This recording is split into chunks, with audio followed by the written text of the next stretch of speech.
Oke, Assalamualaikum warahmatullahi wabarakatuh. Video ini saya buat sebagai bahan pembelajaran untuk kelas 12 di SMA Negeri 5 Kota Sukabumi. Tugas yang diampu adalah mata pelajaran seni budaya. Standar kompetensi yang saya akan berikan pada saat ini adalah apresiasi seni rupa. Kompetensi dasarnya membandingkan karya seni rupa tradisional, modern, dan kontemporer. Oke, sebelumnya mudah-mudahan kalian murid-murid saya semua dalam keadaan sehat walafiat, dan ingat selalu pesan mama, pesan ibu, 3M. 1. Bagaimana Anda menjaga jarak. 2. Selalu gunakan masker. Dan 3 adalah cuci tangan ya, karena takut nanti ada virus-virus COVID di tangan kita, bekas yang nempel di gagang pintu atau di manapun tempat berada. Selalu kita cuci tangan atau menggunakan hand sanitizer. Ya, semoga saja ketika pikiran kita sehat, kita akan selalu sehat ya. Mudah-mudahan kalian keluarga dalam keadaan sehat walafiat dan dijauhkan dari wabah COVID-19. Baik, kita akan ke materi kita tentang membandingkan karya seni rupa tradisional, modern, dan kontemporer. Oke, ada 3 masa berarti ya, yang disebut dengan tradisi, kemudian modern, dan kontemporer. Nah, masa tradisional itu berlangsung lama ya, mungkin dari zaman prasejarah, kemudian mulai zaman sejarah. Nah, dalam pembuatan karya juga sama. Prasejarah itu orang mulai membuat berbagai hal tentang karya seni, dan saya tidak membahas dalam sebuah karya lukisan saja, karena ternyata seni rupa itu ada yang 2 dimensi, 3 dimensi seperti dalam materi sebelumnya. Ada juga tentang karya seni rupa yang murni dan terapan. Kita berbicara ya lebih ke umum saja semuanya. Nah, berbicara tentang tradisi tadi, ada kebiasaan, adat istiadat, tradisional. Karya tradisi biasanya ciri-cirinya itu adalah menggunakan bahan yang sederhana. Itu yang pertama. Kemudian kedua, biasa dilakukan berulang-ulang atau turun-temurun. Kemudian bentuknya juga tidak berubah, mengandung nilai filosofis. Nah, seperti itu.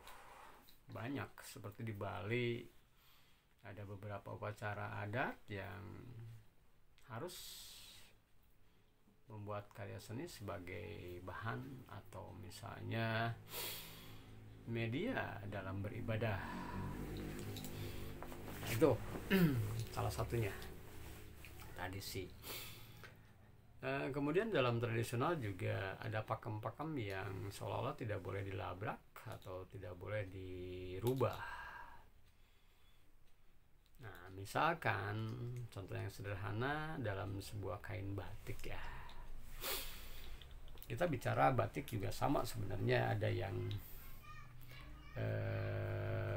batik tradisional, kemudian ada batik modern, dan mungkin yang kontemporer juga saat ini ada. Oke, contohnya tadi mungkin sangat bisa kalian pahami. Misalnya bicara batik tradisional, tadi tradisi itu berulang-ulang dari atau turun-temurun, kemudian ada pakem-pakem.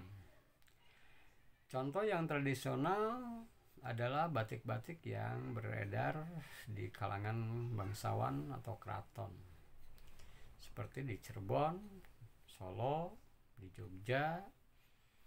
Itu ada karya batik dan ada pakem-pakem, karena di sana ada filosofi. Motif-motifnya juga mengandung pengertian-pengertian tertentu untuk berbagai kalangan. Nah, itu dibuatnya juga secara tradisional, bisa berbulan-bulan. Seorang membuat kain batik, lukisan batik itu bisa berbulan-bulan membuat satu helai kain, karena satu dibuat secara konvensional. Dan biasanya untuk batik tulis itu mahal. Batik tulis biasanya menggunakan canting yang dari tembaga itu, kemudian menggunakan malam. Nah, zaman kedua ada zaman modern, di mana zaman modern bahan juga sudah mulai berubah, tidak terlalu sederhana, mulai menggunakan mesin atau menggunakan teknologi. Contoh yang mudah ya tadi lagi, batik lagi lah, supaya kita lebih bisa paham. Dalam batik modern sudah mulai dikenal dengan batik cetak. Dia menggunakan tembaga, malamnya dicelupkan ke malam dulu, kemudian ditempel-tempel kainnya, celak, sehingga motifnya sama semua. Itu lebih cepat. Mungkin kalau misalnya selama 3 bulan secara tradisional hanya bisa membuat satu kain batik, dengan teknologi yang modern, satu hari yang tadinya 3 bulan satu, itu satu hari bisa 3, bahkan bisa 10. Nah, dengan teknik modern itu mulai ada cepat, kemudian juga di sana mulai bentuk-bentuknya mulai ada perubahan. Nah, yang terakhir ada masa kontemporer ya, kekinian, disesuaikan dengan zaman era saat ini. Tapi kontemporer juga cenderung ada karya yang kontroversi. Masyarakat kadang-kadang tidak menerima, bahkan mungkin jauh, ini bukan seni dan lain sebagainya untuk kontemporer saat ini. Nah, dalam batik kontemporer, dulu batik hanya digunakan sebagai kain yang dipakai ibu-ibu, kemudian pakai batik baju buat undangan, tas. Nah, di era kontemporer ini luar biasa sekali, batik bisa ditempatkan dimanapun saat ini.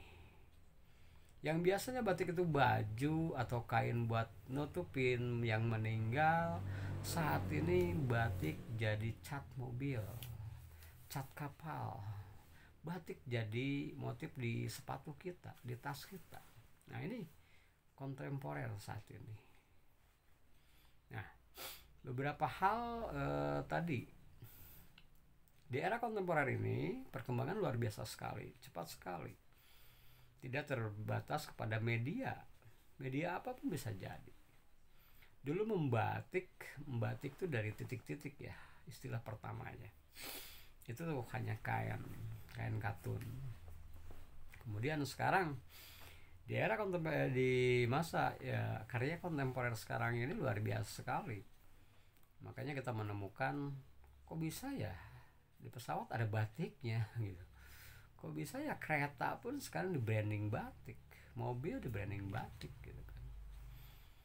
Sepatu, tas dan lain sebagainya itu sekarang di branding batik.